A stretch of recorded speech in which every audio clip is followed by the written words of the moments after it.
Hello guys, I am Brij. Welcome to BSc YouTube. शुरू करते हैं। आज हम लोग अनुच्छेद के बारे में पढ़ेंगे, जिसमें पहला अनुच्छेद है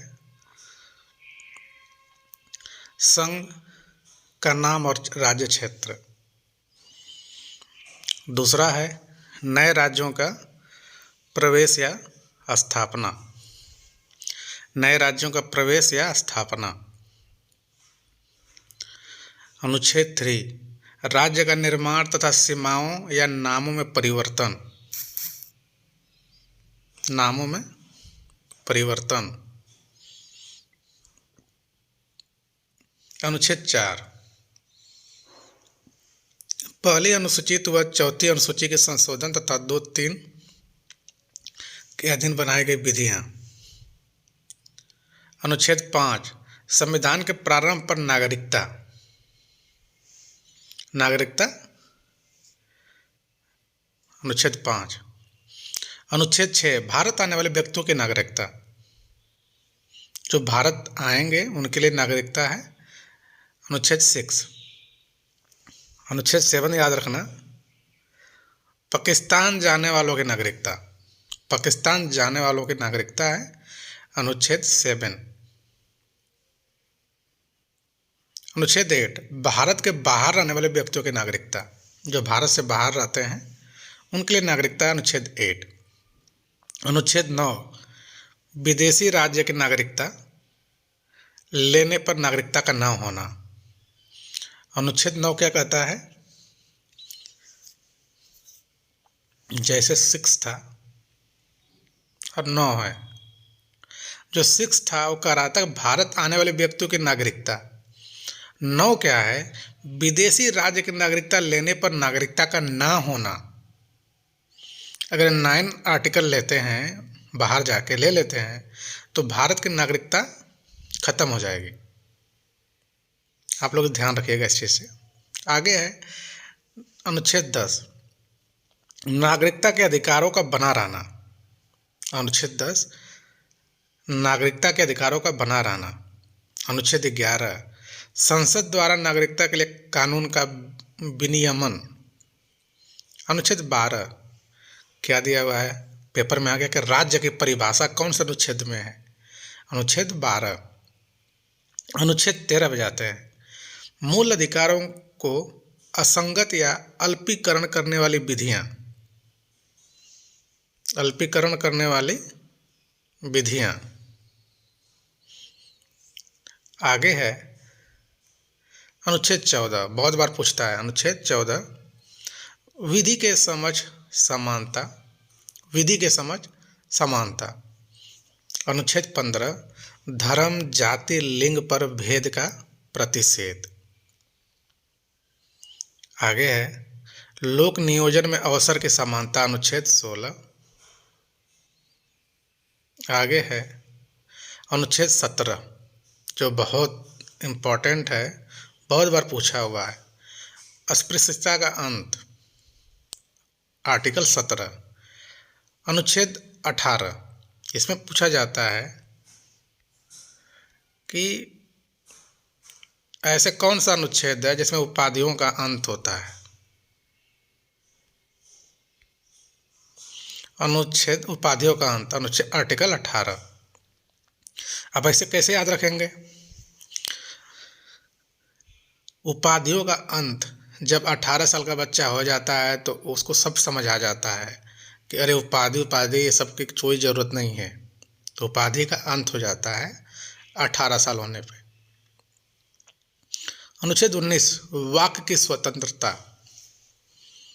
अनुच्छेद 20 अपराधों के दोष सिद्धि के संबंध में संरक्षण। आगे है अनुच्छेद 21 प्राण और दैहिक स्वतंत्रता। अनुच्छेद 21 का ये जितने भी यूपी टेट सी टेट वाले बच्चे हैं ये जरूर याद कर ले, पूछेगा। अनुच्छेद 21 का 6 से 14 वर्ष के बच्चों के शिक्षा का अधिकार। अनुच्छेद 21 क में है। अनुच्छेद 22 कुछ दशाओं में गिरफ्तारी या संरक्षण। गिरफ्तारी या संरक्षण। अनुच्छेद 13 मानव के दुर्व्यवहार और बाल आश्रम, मानव के दुर्व्यवहार और बाल आश्रम। आगे चलते हैं। अनुच्छेद 24, कारखानों में बालक का नियोजन का प्रतिशत। आगे है 25, धर्म का आचरण और प्रचार की स्वतंत्रता। 26, धार्मिक कार्यों के प्रबंध की स्वतंत्रता। अनुच्छेद 29 बहुत बार पूछता है, अल्पसंख्यक वर्गों के हितों का संरक्षण। अल्पसंख्यक वर्गों के हितों का संरक्षण।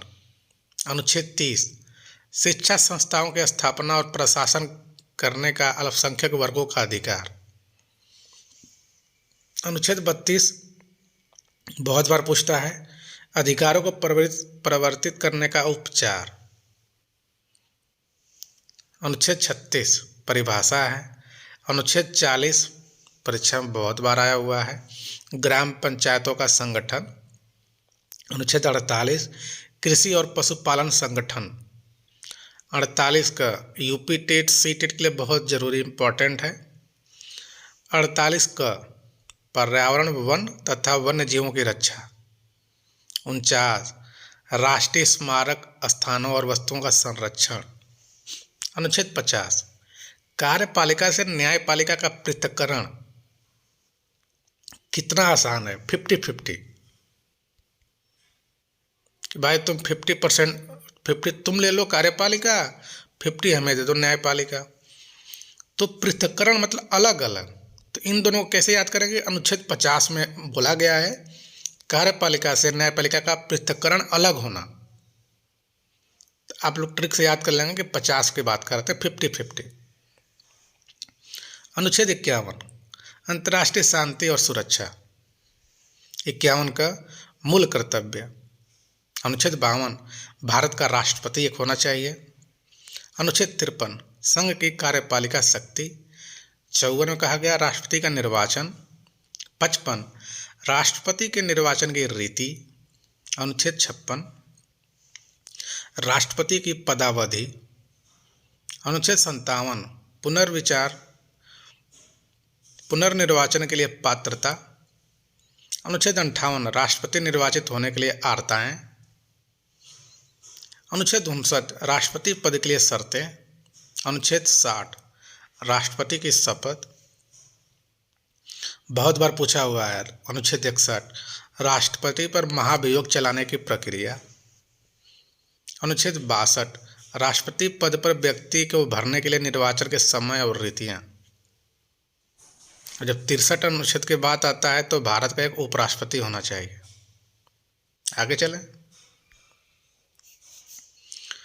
अनुच्छेद 64 उपराष्ट्रपति का राज्यसभा का पदेन सभापति होना। 65 राष्ट्रपति के पद के रिक्त पर उपराष्ट्रपति के कार्य। अनुच्छेद 66 उपराष्ट्रपति का निर्वाचन। 67 उपराष्ट्रपति की पदावधि।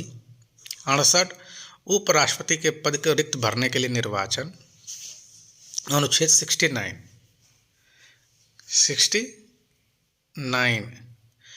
उपराष्ट्रपति का पदावधि के बाद हो गया था उपराष्ट्रपति द्वारा शपथ। 69 में शपथ ली जाती है।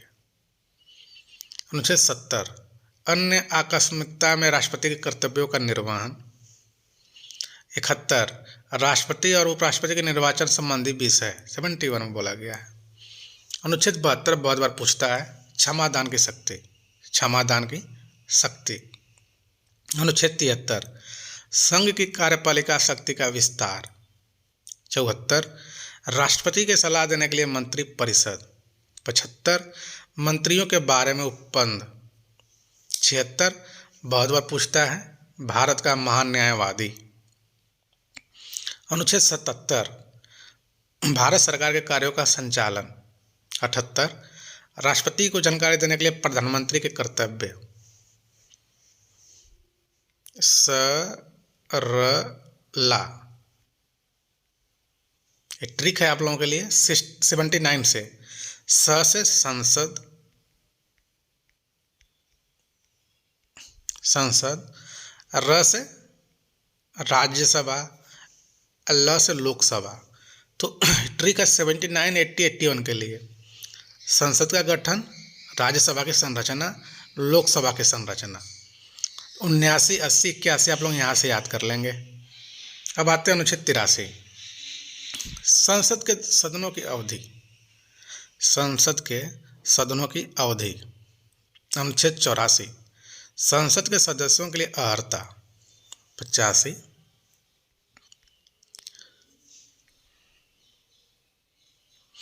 की बात करें, संसद का सत्र, सत्रावसान और विघटन, राष्ट्रपति का विशेष अभिभाषण।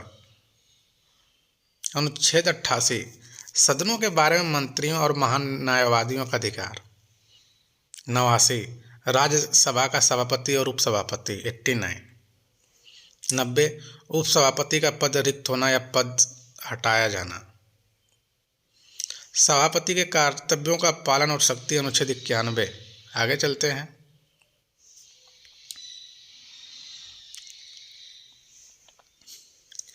अनुच्छेद 92, सभापति या उपसभापति के पद से हटाने का संकल्प विचाराधीन हो तब उसको पीठासीन न होना।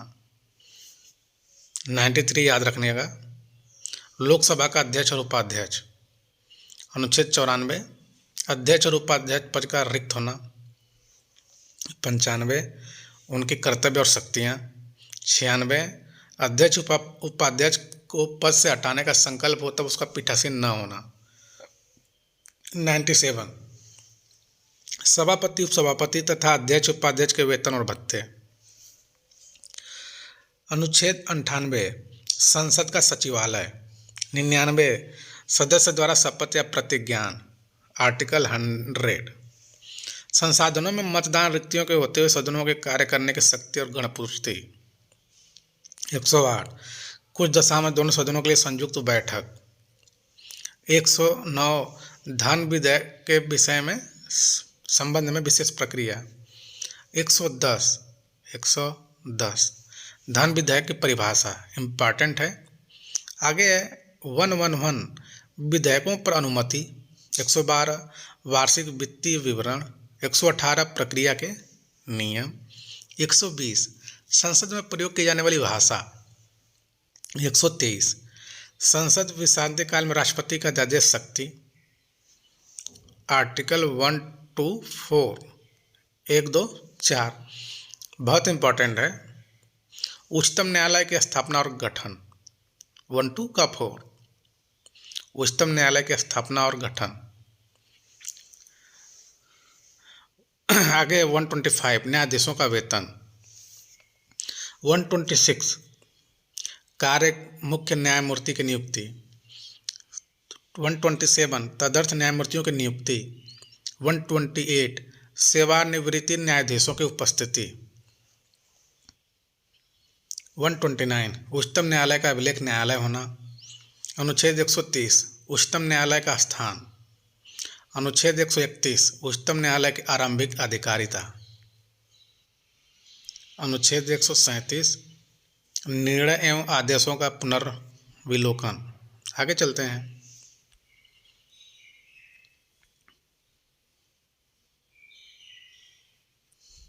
अनुच्छेद 143, उच्चतम न्यायालय से परामर्श करने पर राष्ट्रपति की शक्ति। 44, सिविल एवं न्यायिक पदाधिकारियों द्वारा उच्चतम न्यायालय की सहायता।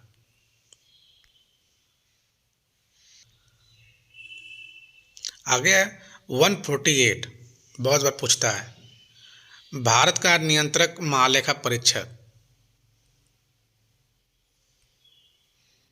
आगे चलते हैं।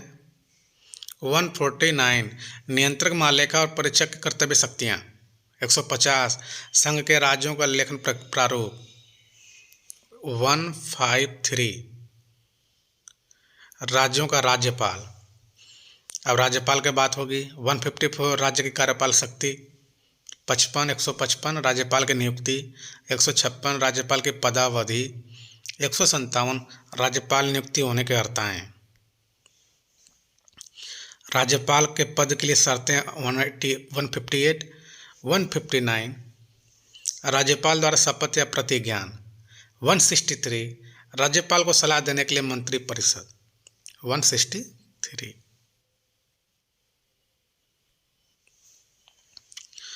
164 मंत्रियों के बारे में अन्य उपबंध।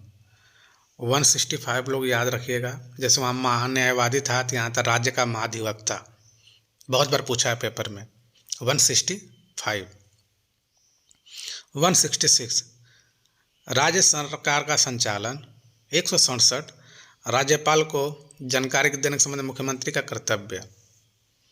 168 राज्य के विधानमंडल का गठन। अनुच्छेद 170 विधानसभाओं की संरचना। 171 विधान परिषद की संरचना।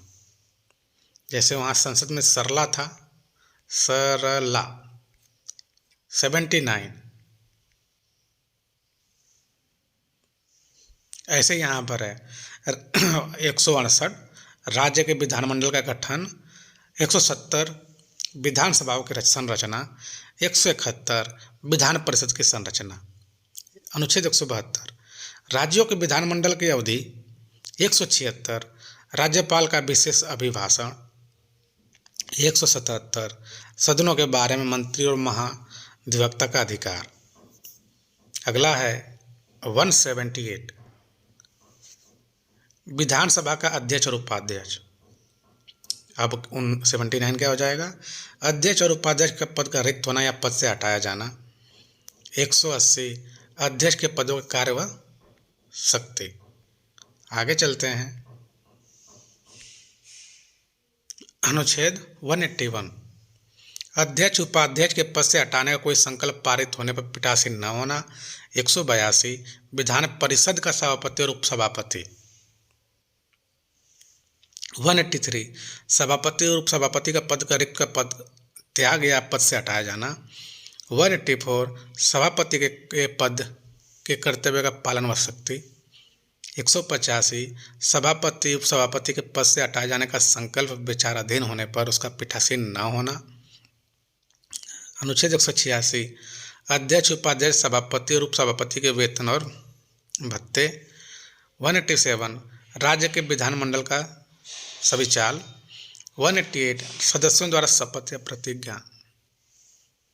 अनुच्छेद 189 सदनों में मतदान रिक्तियां होते हुए साधन का कार्य करने की शक्ति और गुणपूर्ति। 199 धन विदेश की परिभाषा। अनुच्छेद 200 विधायकों पर अनुमति।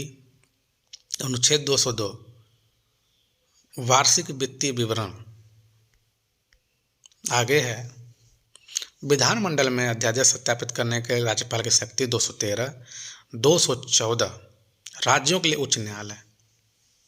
राज्यों के लिए उच्च न्यायालय। अब उच्च न्यायालय में ही बात करेगा। 215 उच्च न्यायालयों का विलय कर न्यायालय होना। 216 उच्च न्यायालय का गठन। 217 उच्च न्यायालय न्यायाधीशों की नियुक्ति पद्धति शर्तें। अनुच्छेद 221 न्यायाधीशों का वेतन। 222 एक न्यायालय से दूसरे न्यायालय में न्यायाधीशों का अंतरण होता है। 222 223 कार्यकारी मुख्य न्यायमूर्ति की नियुक्ति। 224 अन्य न्यायाधीशों की नियुक्ति। 226 कुछ रीट निकालने के लिए उच्च न्यायालय की शक्ति। 231 दो या दो से अधिक राज्यों के लिए एक ही उच्च न्यायालय की स्थापना। 2, 3, 1। 233 जिला न्यायाधीशों की नियुक्ति। 241 संघ राज्य क्षेत्र के लिए उच्च न्यायालय। 243 बहुत बार पूछता है पेपर में, पंचायत नगर पालिकाएं और सहकारी समितियां। आगे चलते हैं। अनुच्छेद 244 अनुसूचित क्षेत्रों व जनजाति क्षेत्रों का प्रशासन। 248 अवशिष्ट विधायी शक्तियाँ। 252 दो या दो से अधिक राज्य के लिए सहमति से विधि बनाने की संसद की शक्ति। सॉरी। अनुच्छेद 254 संसद द्वारा बनाई गई विधियां और राज्यों के विधानमंडल द्वारा बनाए गए विधियों में असंगति। 256 राज्यों की ओर संघ की बाध्यता। 257 कुछ दशाओं में राज्यों का संघ नियंत्रण। 262 अंतर्राज्यिक नदियों या नदी टूनों के जल संबंधी का न्याय निर्णय। 262 है। 263 अंतर्राज्यीय विकास परिषद का गठन, ये 266 और 267 जरूर याद कर लीजिएगा। संचित निधि, 267 आकस्मिकता निधि, बहुत बार पूछता है। 266 संचित निधि, 267 आकस्मिकता निधि। अनुच्छेद 269 संघ द्वारा उद्ग्रहित और संग्रहित किंतु राज्यों को सौंप जाने को लेकर। अनुच्छेद 270 संघ द्वारा इकट्ठा किए गए संघ और राज्यों के बीच वितरित किए जाने का वाला कर। अनुच्छेद 280 वित्त आयोग है। 281 वित्त आयोग की सिफारिश है। 292 भारत सरकार द्वारा उधार लेना। 293 राज्य द्वारा उधार लेना। अनुच्छेद 300 का संपत्ति का अधिकार। 301 व्यापार वाणिज्य और समागम की स्वतंत्रता। 309 राज्य की सेवा करने वाले व्यक्तियों की भर्ती और सेवा शर्तें। 310 संघ या राज्य की सेवा करने वाले व्यक्तियों की पदावधि। 313 संक्रमणकालीन उपबंध। 315 संघ राज्य के लोक सेवा आयोग। 315 याद रखिएगा। 316 सदस्यों की नियुक्ति में पदावधि। 317 लोक सेवा आयोग के किसी सदस्य को हटाया जाना या निलंबित किया जाना। 320 लोक सेवा आयोग के कृत्य। 323 का प्रशासनिक अधिकरण। आगे चलते हैं। अनुच्छेद 323 का 323 ख अन्य विषयों के लिए प्राधिक अधिकरण। अनुच्छेद 324 निर्वाचन। 329 निर्वाचन संबंधी मामलों में न्यायालय के हस्तक्षेप का वर्णन। 330 लोकसभा में अनुसूचित जाति और अनुसूचित जनजाति के लिए स्थानों का आवरण। 331 लोकसभा में आंग्ल भारतीय समुदाय के प्रतिनिधि। 332 राज्य के विधानसभा में अनुसूचित जाति और अनुसूचित जनजातियों के स्थानों का आरक्षण। तो 330 में लोकसभा के लिए है और 332 में राज्यसभा के लिए, अनुसूचित जाति और अनुसूचित जनजाति के लिए। 333 अनुच्छेद 333 राज्य की विधानसभा में आंग्ल भारतीय समुदाय के प्रतिनिधित्व। 331 में लोकसभा के लिए है और 333 में राज्यसभा के लिए। आगे चलते हैं।